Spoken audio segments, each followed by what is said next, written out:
పూర్తి వివరాలకు చదవండి రేపటి అక్షర శిల్పం దినపత్రికలో.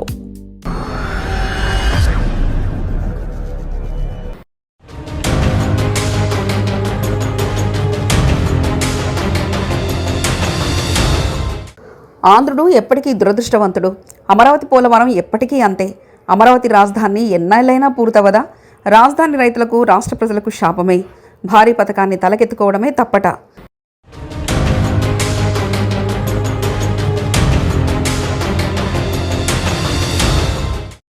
అవును, రాజధాని అమరావతి 3 ఏళ్లు కాదు 30 ఏళ్ళైనా పూర్తయ్యే పరిస్థితులు లేవంట. ప్రస్తుతం నిపుణులు తాజాగా అధ్యయనం చేసి తెలుస్తున్న విషయం ఇది. ఈ భారీ ప్రాజెక్టు పూర్తవ్వాలంటే ఆంధ్రులకు తలకు మించిన భారమని, ఈ పరిస్థితుల్లో ఏ రాష్ట్ర ప్రభుత్వం చేయలేని పని ఇదేనని అంటున్నారు. ఇది వైసీపీకి చెందిన, టీడీపీకి చెందిన ఎవరో నేతలు చెప్పింది కాదు. చాలామంది నిపుణులు సర్వేలు చేసి మరీ చెప్తున్నారట.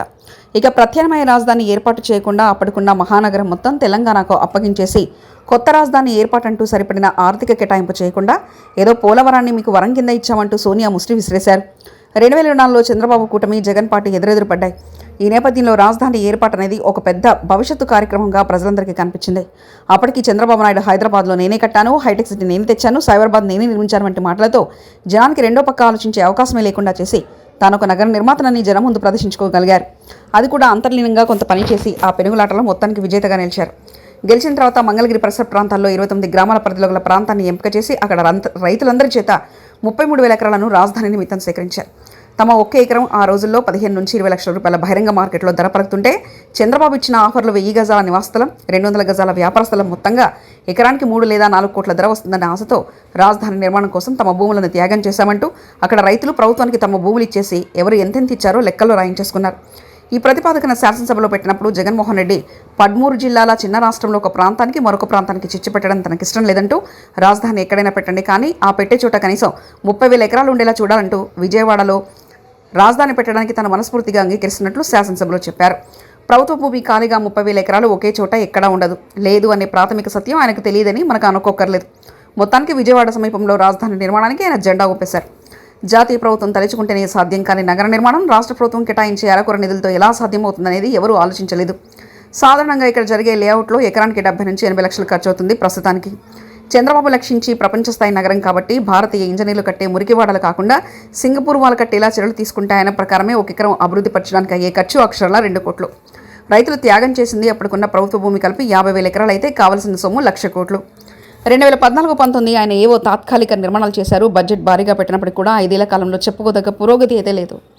ఈ లోపల జగన్మోహన్ రెడ్డి అనుకున్న అనేక భారీ నివాస సముదాయాల్లో మరొకటి జత చేర్చి తాడేపల్లిలో కొత్తపాటి ఎకరాల విస్తీర్ణంలో ఒక గొప్ప నగరం నిర్మించుకొని గృహప్రవేశం చేశారు. ఆ సందర్భంగా రోజా టీవీ మైకుల ముందు నిలబడి సగర్వంగా రాజధాని ప్రాంతంలో తమ నాయకుడు ఇల్లు కట్టుకుని గృహప్రవేశం చేస్తే Chandrababu Naidu Gannavaram, Hyderabad shuttle service air bus నడుపుతున్నారని గేలి చేశారు. ఆ తర్వాత ఎన్నికల ప్రచారంలో జగన్మోహన్ రెడ్డి స్వయంగా చంద్రబాబును ఉద్దేశించి నువ్వు ఇక రాజధాని కడతావనే నమ్మకం ఈ రైతుల్లో పూర్తిగా పోయింది, నీ వల్ల కాదని అందరూ అనుకుంటున్నారంటూ చురకలేశారు. వీటన్నిటి నేపథ్యంలో 2019లో జగన్మోహన్ రెడ్డి స్కోర్ 151. ప్రభుత్వ పగ్గాల చేతికొచ్చాక జగన్ ఆలోచన తీరు యూటర్న్కి వచ్చింది. 1,00,000 కోట్ల రూపాయల రాజధాని మీద వెచ్చించడం సాధ్యం కాదంటూ కొత్త వాదన తెచ్చి విచిత్రంగా రాష్ట్రానికి ఎగ్జిక్యూటివ్ రాజధాని, శాసన రాజధాని, న్యాయ రాజధాని అంటూ 3 రాజధానులు వస్తాయేమో, అలా జరగొచ్చేమో అన్న వసంత ఋతువు ఆగమ సమయంలో కోయిల లెక్క పలవిని అందుకున్నారు. అది అందుకొని ఆయన అంతేవాసులు తెగరెచ్చిపోయారు. అప్పటికీ నిర్మాణంలో ఉన్న భవనాల పనుల కోసం బీహార్, బెంగాల్ నుంచి వచ్చిన కార్మికులంతా ఆ వెంటనే విజయవాడ రైల్వే స్టేషన్కి వచ్చి దొరికిన బండి తలోబోగి ఎగ్గేసి పారిపోయారు. వైజాగ్లో ఎగ్జిక్యూటివ్ రాజధాని, కర్నూలులో న్యాయ రాజధాని పెడితే కోర్టు వ్యవహారాలు చూసే అధికారులు వైజాగ్ నుంచి ఫైలు పట్టుకొని కర్నూలు ఎలా పోతారనే ఆలోచన లేకుండా అందరిది ఒకటే పాట. రైతులంతా కోర్టుకు పోవడం, అక్కడ వాతావరణం విషమించడంతో జగన్ వెనకడు వేసి ఆ బిల్లును ఉపసంహరించుకొని అబాస్ పాలు కావడం మనం చూసాం. ఆ తర్వాత అనేక కారణాలతో జగన్ 151 అనే భారీ సంఖ్య నుంచి 11 అనే అల్ప సంఖ్యకు పడిపోయారు. దరిమిలా చంద్రబాబు నాకు ఎదురే లేదన్నట్లుగా రాజధాని పనులని, అవేవో టవర్లు వగైరా నిర్మాణాలంటూ దూసుకుపోతున్నారు. పునాదులు తీస్తుంటే వరదలు వచ్చి ముంచెత్తేస్తుంటే వరద నీటిని మళ్లించడానికి ఒక రిజర్వాయర్ నిర్మిస్తారట. నీతిని ఎత్తిపోవడానికి కోట్ల వ్యయం, పెరిగిన పిచ్చి మొక్కల్ని పెకిలించి నరికించడానికి మరికొన్ని కోట్లు, వీటికి తోడు ఉన్న 50,000 ఎకరాలు సరిపోదంటూ మరొక 50,000 ఎకరాలు కావాలంటూ సేకరించే ప్రయత్నం చేస్తున్నారు. పెరిగిన పిచ్చి మొక్కల్ని పెకిలించి నరికించడానికి మరికొన్ని కోట్లు, వీటికి తోడు ఉన్న 50,000 ఎకరాలు సరిపోవంటూ మరొక 50,000 ఎకరాలు కావాలంటూ సేకరించే ప్రయత్నాలు చేస్తున్నారు. మొదటి దఫలో మాదిరిగా కాకుండా ఈసారి రైతుల నుంచి తిరుగుబాటు ఎదురైంది. అయినా ప్రభుత్వం వెనక్కి తగ్గడం లేదు. 200 ఎకరాల్లో స్పోర్ట్స్ సిటీ, 1,500 ఎకరాల్లో రైల్వే స్టేషన్, 5,000 ఎకరాల్లో విమానాశ్రయం కడతామంటూ అలా ముందుకు పోతున్నారు. అసలు అక్కడికి వెళ్ళి కాపురం ఉండేది ఎవరయ్యా అంటే వడ్డే శోభనిధీశ్వర వంటి వయసు మళ్ళిన రైతు ప్రేమికులు అక్షరిస్తుంటే అలాంటి వాళ్ళని ప్రభుత్వ పెక్కలు ఒక పక్క, తమ్ముళ్ళు మరోపక్క గేలి చేసి నోరు మూయించేస్తున్నారు. ఈ నేపథ్యంలో జగన్ అనే బూచిని తట్టుకుని పెట్టుబడిదారులకు భరోసా కల్పించే ఉద్దేశంతో అమరావతి రాజధాని అనే దాన్ని పార్లమెంట్లో చట్టం చేయించుకున్నారు. ఈ లోపల జగన్ ఒక ప్రెస్ మీట్ పెట్టి మావిగన్ అంటూ గొప్ప పేరును పరిచయం చేశారు. మచిలీపట్నం టు విజయవాడ టు గుంటూరు కారిడార్ను అభివృద్ధి పరుచుకుంటే ఇప్పుడు పెడతానంటున్న ఖర్చులో 10వ వంతు ఖర్చు పెడితే పని పూర్తయిపోతుంటూ చెప్పుకొచ్చారు. ఆయన చెప్పిన దాంట్లో జనం వాస్తవం ఆలోచించారో లేదో తెలియదు కానీ అది చెప్పి జగన్ ఉత్త కామెడీ పీస్ అయ్యారని జగన్ను ఎప్పుడు వెనకేసుకొచ్చే కేఎస్ ప్రసాద్ లాంటి టీవీ చర్చల్లో పాల్గొనే వాళ్ళు అంటున్నారు. ఇంతకు జగన్ చేసింది రాజధాని కోసం కాపిటల్ కారిడార్ ఏర్పాటు. రాజధాని కోసం నగరమే అక్కర్లేదు అనుకున్నప్పుడు క్యాపిటల్ కారిడార్కు మట్టుకు ఎందుకంట? ఇవన్నీ పక్కన పెడితే 29 గ్రామాల ప్రజలు 29,000 మంది దాదాపు 36 ఎకరాల భూములు ప్రభుత్వానికి ఇచ్చేశారు. వాళ్ళ ప్రయోజనం మాట ఏమిటి? వాళ్ళకు రాష్ట్ర ప్రజలు అందరి సొమ్ము పెడుతున్నారని అనేటప్పుడు వాళ్ళ భూములు తాలూకు కనీసం ప్రయోజనం వాళ్ళకు మిగలాలి కదా.